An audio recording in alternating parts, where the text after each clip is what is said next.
So ఈ వీడియోలో conditional statements గురించి చూద్దాం. So what are conditional statements? అసలు కండిషన్ అంటే ఏంటి? Before going to conditional statement, what is a condition? So ఒక పిల్లాడు అల్లరి చేస్తున్నాడు అనుకోండి మీ ఇంట్లో. అని అంటారు చాక్లెట్ కొనిస్తాను, అల్లరి ఆపంటారు. సో అక్కడ కండిషన్ ఏంటి? అల్లరి ఆపు. నువ్వు అల్లరి ఆపితే అనేది కండిషన్. అల్లరి ఆపితేనే ఆ కండిషన్ ట్రూ అయితే, వాడు అది చేస్తేనే వాడికి ఒక చాక్లెట్ వస్తుంది. Chocolate is the thing result which will be executed if at all the condition is true. అంటే వాడు అల్లరి ఆపడం అనేది ట్రూ అయితేనే వాడికి చాక్లెట్ అనే రిజల్ట్ వస్తుంది. సిమిలర్లీ ఇఫ్ స్టేట్మెంట్లో కూడా మనం ఒక కండిషన్ రాస్తాము. లైక్ దిస్ కండిషనల్ స్టేట్మెంట్స్లో కూడా ఒక కండిషన్ రాస్తాము. ఆ కండిషన్ కనుక ట్రూ అయితే దాని కింద ఉన్న లైన్స్ అన్నీ కూడా ఎగ్జిక్యూట్ అవుతాయి. ఫాల్స్ అయితే అవ్వవు. సో మనం సింపుల్ ఇఫ్ స్టేట్మెంట్ చూద్దాం ఫస్ట్. సో ఎలా రాయాలనేది. సో ఇక్కడ అదే ఉంది, ఆగోలే. ఇప్పుడు నేను చెప్పిందే ఇక్కడ రాసి ఉంది ఇంగ్లీష్లో.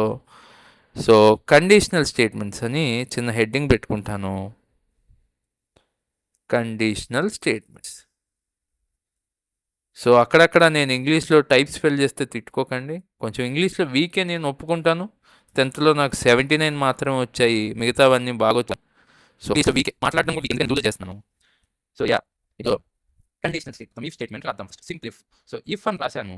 Okay, first before this input statement మీ అందరికీ గుర్తుంటే ఏజ్ అని ఒక వేరియబుల్ తీసుకుంటున్నాను. దీన్ని రన్ టైంలో వాల్యూ ఇచ్చే విధంగా ఇంట్ అని రాస్తున్నాను. మీకు ఇంట్ ఎందుకు రాయాలో ఈ పాటికి గుర్తుండాలి. Because by default input function ఏది ఇచ్చినా కూడా, దాని లోపలికి ఏ వాల్యూ ఇచ్చినా కూడా అది స్ట్రింగ్గానే కన్సిడర్ చేస్తుంది. అది మోనార్క్ కాబట్టి. ఓకే, నేను ఇక్కడ ఇంట్ అని చెప్పి టైప్ కాస్టింగ్ అనేది చేశాను. ఎంటర్ యువర్ ఏజ్ అని రాశాను. Okay, good, all good. So ఇక్కడ వరకు బాగానే ఉంది. ఇక్కడ నేను ఒక కండిషన్ రాస్తాను. ఇఫ్ అని రాసి, okay, if age greater than 18 అని రాసి నేనేం చేస్తున్నాను, ఎలిజిబుల్ టు ఓట్ అని రాస్తాను. So when someone is eligible to vote if he or she is more than 18 years అని కదా. సో అది ప్రింట్ స్టేట్మెంట్లో రాస్తున్నాను. You are eligible to vote. You are eligible to vote. Eligible to vote. So ఇది నా print statement. ఈ print statement అనేది ఎప్పుడు ఎగ్జిక్యూట్ అవుతుంది? ఇఫ్ లోపల రాసిన కండిషన్. అంటే ఏజ్ వాల్యూ 18 కన్నా నేను ఎక్కువ ఇస్తే ఇది రన్ చేసినప్పుడు అప్పుడు మాత్రమే ఈ ప్రింట్ స్టేట్మెంట్ అనేది ఎగ్జిక్యూట్ అవుతుంది, లేకపోతే అవ్వదు. So enter your age. So నేను 19 అని రాస్తున్నాను, which is obviously greater than 18. So ఇప్పుడు ఏంటి, ఈ ప్రింట్ స్టేట్మెంట్ అనేది ఎగ్జిక్యూట్ అవుతుంది. సో ఈ ప్రింట్ స్టేట్మెంట్ దేని మీద డిపెండెంట్? ఈ పైన ఉన్న కండిషన్ మీద డిపెండెంట్. సో అందుకని కోలన్ పెట్టి కిందకు వచ్చి ఒక ఇండెంటేషన్ ఇచ్చాం మనం ఇందాక మాట్లాడుకున్నట్టు. సో ఇప్పుడు ఎగ్జిక్యూట్ చేస్తే ఏమవుతుంది, ఇక్కడ 19 అనే వాల్యూ ఇచ్చి ఎగ్జిక్యూట్ చేశాను. You are eligible to vote అని వచ్చింది. సో ఇప్పుడు నేను తప్పు కండిషన్ ఇస్తాను. Like I will pass some other value which is less than 18 or even 18. So 18 అని ఇచ్చాను.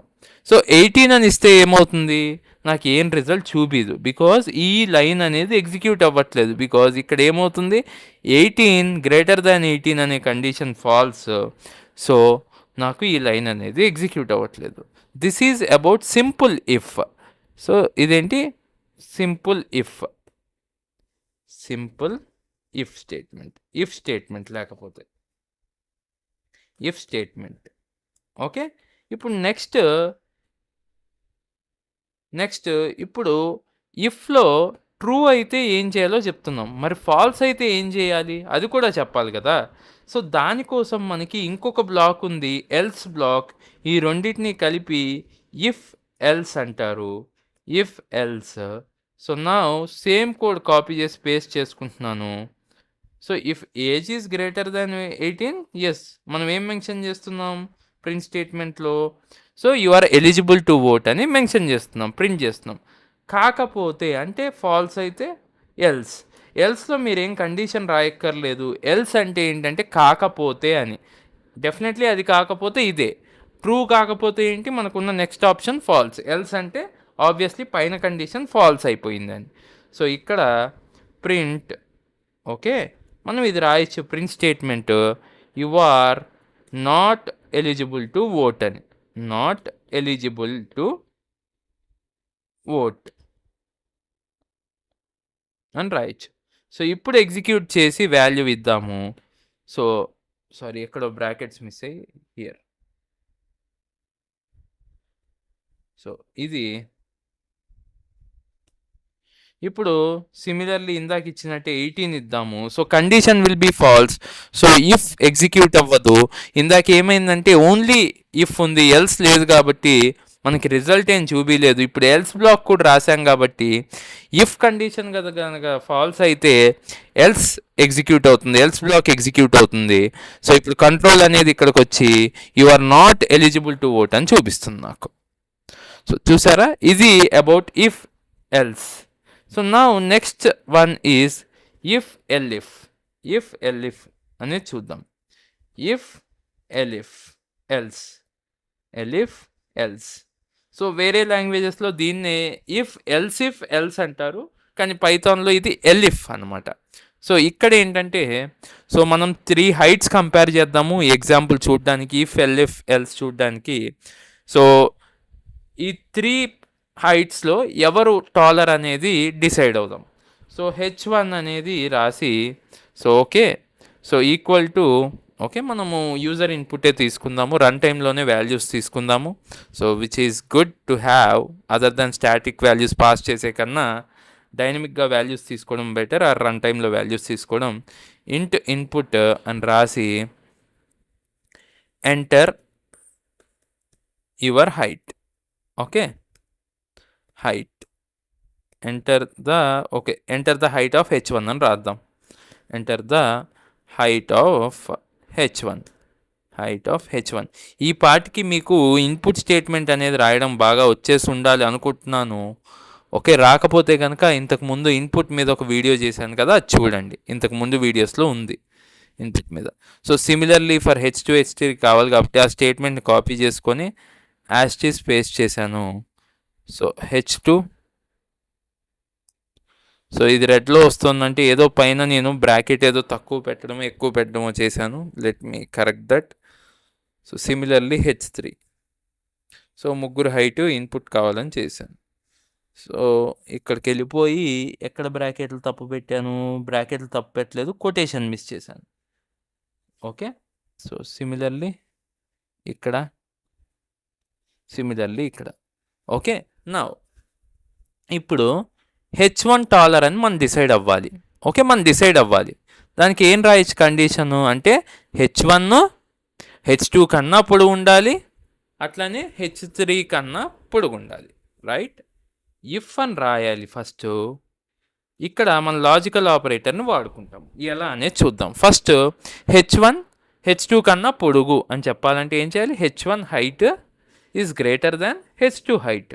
ఓకే, అలానే h3 కన్నా కూడా పొడుగు ఉండాలి.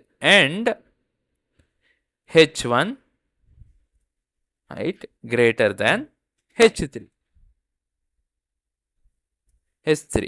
ఓకే, ఇది ఫస్ట్ కండిషన్. నా ఇది ట్రూ అయితే ఏమవ్వాలి? మనం ఏం ప్రింట్ చేసేయచ్చు? h1 is taller. h1 is taller. Okay, తర్వాత నెక్స్ట్ ఇప్పుడు h2 టాలరా కాదా అని చెక్ చేయాలి. దానికోసం ఏంటంటే ఇప్పుడు ఓన్లీ ఇఫ్ రాసుంటే మీరు మళ్ళీ h2 గ్రేటర్ దాన్ h1 అలానే and h2 greater than h3 అని రాయాలి.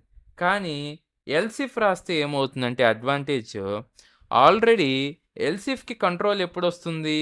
ఈ పైన లైన్ ఫాల్స్ అయితేనే వస్తుంది. సో పైన లైన్ ఫాల్స్ అయిందంటే అర్థం ఏంటి? h1 ఈజ్ నాట్ టాలర్ అని. సో ఇక్కడ ఏం చేయొచ్చు? h1 గురించి మనం కేసు అవాయిడ్ చేయొచ్చు. Only we can compare h2 with h3. Okay, h2 greater than h3.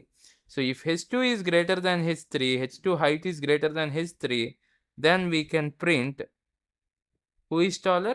h2 is taller. h2 is taller. ఇది కొంచెం ట్రికీ. మీకు అర్థమైందనుకుంటున్నాను. Only H2 greater than H3 ఎందుకు రాశానంటే, పైన H1 హైట్ కాదు అని చెప్పి రూల్ ఔట్ చేస్తేనే మనకు కంట్రోల్ అనేది ఇక్కడికొస్తుంది. ఓకే. నౌ నెక్స్ట్ మిగిలింది H3 కాబట్టి ఓన్లీ అదే కాబట్టి ఎల్స్ అని రాసేసి డైరెక్ట్‌గా ప్రింట్ రాస్తాను. ప్రింట్‌లో H3 ఈస్ టాలర్ అని మెన్షన్ చేస్తాను. సో సింపుల్ గదా! So these are the conditional statements. So hope you enjoyed the video. Thanks. Next for loops గురించి డిస్కస్ చేద్దాము. అంతకుముందు రేంజ్ అనే కాన్సెప్ట్